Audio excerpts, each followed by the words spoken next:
We're going to test Ellie to the absolute limit. This is how it's going to go. She is going to be on the other side of this wall, and I'm going to be here with the lure, which means that to get it, she's got to fly through that hole. She's got to fly through that hole. We're going to shrink the size of the hole, we're going to change its shape, and I've got another dastardly trick up my sleeve. First, in real time. Now, slowed down.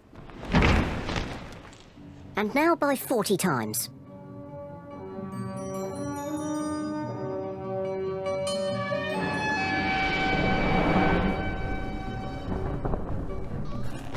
Slow motion reveals how, with her wings closed, her large tail acts as a third wing, creating the lift that she needs. Let's make the hole smaller. Let's make the hole smaller.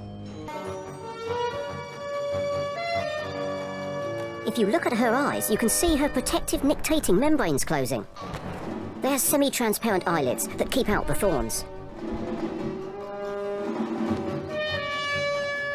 Now, I'm going to rotate the slit to simulate the small gaps between trees.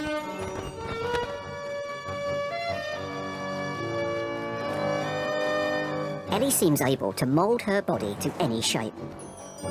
Ellie seems able to mould her body to any shape. Next, I want to simulate a tunnel through the undergrowth.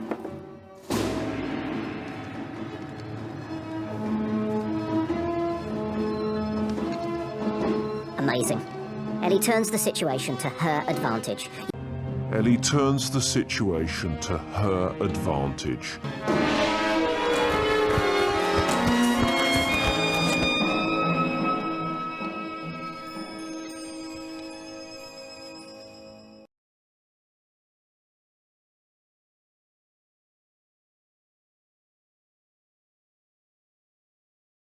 Wake up, bird boy.